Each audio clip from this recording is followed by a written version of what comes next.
इन धर्म के प्रचारकों से पूछें कि आप भगवान का बहुत गुणगान करते हो, उसको कृपालु, दयालु, दयावान, सर्वशक्तिवान, पता नहीं क्या क्या मानते हो, और जगह जगह आपने जी अड्डे बनाकर भगवान के नाम का आपने शोर मचा रखा है।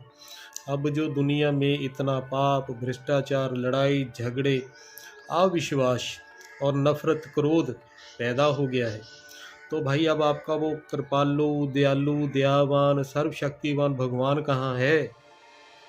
समाज वालों को इनसे इस सवाल का जवाब नहीं लेना चाहिए। क्या वो सिर्फ पूजा पाठ करवाने के लिए ही उसकी लालसा है कोई? अगर वो दुनिया का पिता है तो फिर वो अब क्या कर रहा है, कहाँ है? समाज का वो भला क्यों नहीं कर रहा? या फिर वो कैसे करता है ये बताओ।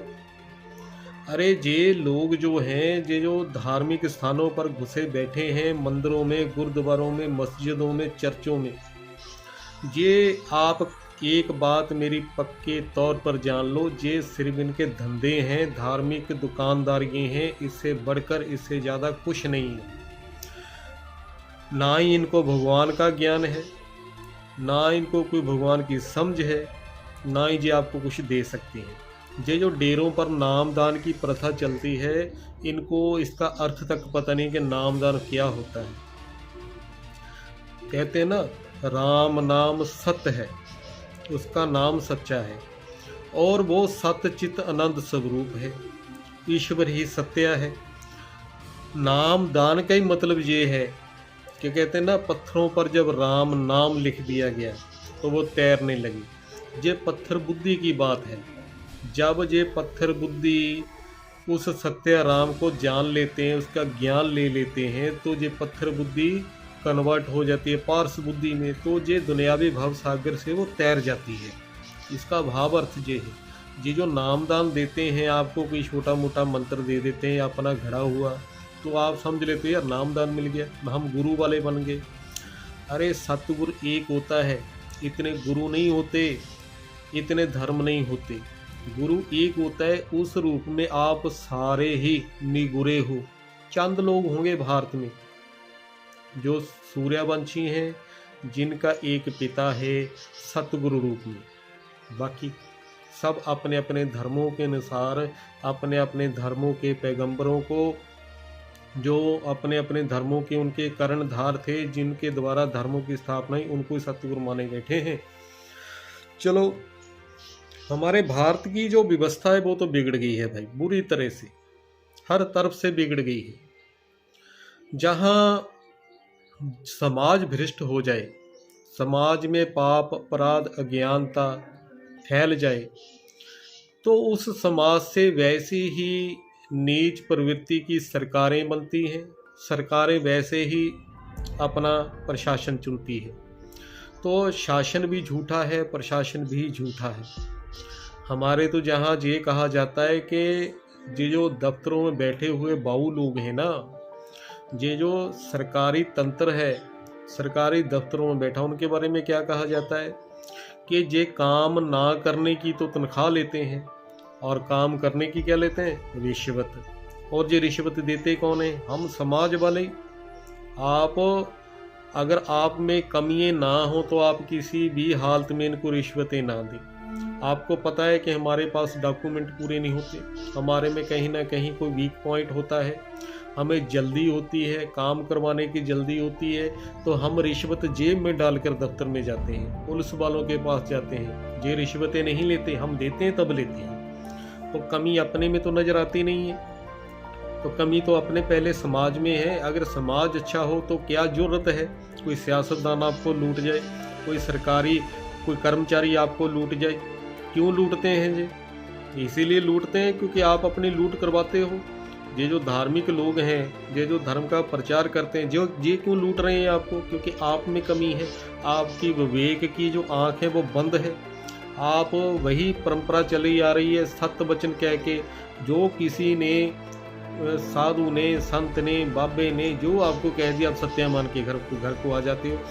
इन तो देख नहीं रहे दुनिया में हालात कैसे हैं। इतने धर्मों के होते हुए, इतने भगवानों के होते हुए, इतने धार्मिक स्थानों के होते हुए, इतने धार्मिक ग्रंथों के होते हुए, इतनी पाठ पूजा जप तप के होते हुए दुनिया में इतना पाप भ्रष्टाचार क्यों बढ़ गया? इतने हालात नाजुक हो गए और ये दुनिया विनाश के कगार पर खड़ी है। कभी पता नहीं कब क्या हो जाए। तो अब भगवान कहाँ है भाई? ये धर्म वालों को अपनी दुकानदारी बंद कर देनी चाहिए। इनको देश से ही निकाल देना चाहिए जितने भी धर्म का प्रचार करते हैं। जहाँ आज समाज वालों को इनसे पूछना चाहिए प्रमाणिक रीति से, तथ्यों के आधार पर, कि बताओ वो एक भगवान कौन है, वो एक सत्या क्या है। अगर भगवान होता है तो वो अब तक कहाँ बैठा है?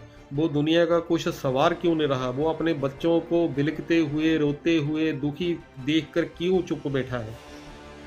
पूछना नहीं चाहिए आपको? अरे आपकी आंखें बंद हैं। आपके ये जो कर्णधार हैं, सियासी लोग हैं, साइंटिस्ट हैं, ये धार्मिक लोग हैं, ये संत बाबे हैं, ये तो फिर आपकी इस अज्ञानता का फ़ायदा उठाएंगे।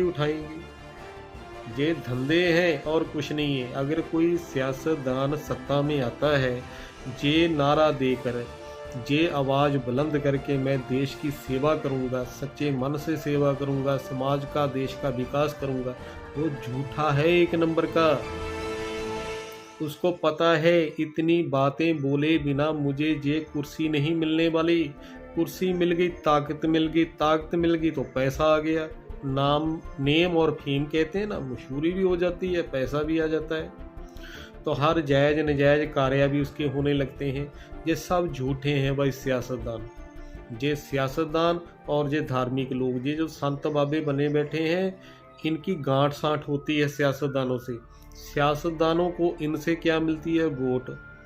और इन संत बाबों को सियासतदानों से क्या मिलता है? नोट, यानी प्रॉपर्टी भी मिलती है। ये इनका लेन देन है आपस में। ये आपका दुरुपयोग करते हैं, आपका शोषण करते हैं, और आप अपनी विवेक की आंख बंद करके इनके पीछे लगे हुए हो। क्या आप पापी नहीं हो? जब आप ये कहते हो कि समाज में बहुत पाप, भ्रष्टाचार, लड़ाई झगड़े बढ़ गए हैं, इंसान शैतान बन गया है, तब अपने आप को आपने कहाँ रखा होता है? आप उस समाज का एक हिस्सा नहीं है? क्या आप उन लोगों में शामिल नहीं हैं जो पापी है, भ्रष्टाचारी हैं? और आपने भी कहीं ना कहीं धार्मिक लबादा पहन रखा है, ओढ़ रखा है।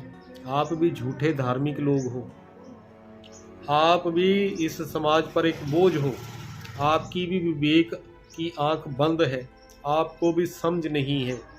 आप भी इस धरती माता को लगी हुई ये जो सियोंक होती है ना, जो गुण होता है जिसको कहते हैं, आप भी वही हो। इस धरती को चाट रहे हो।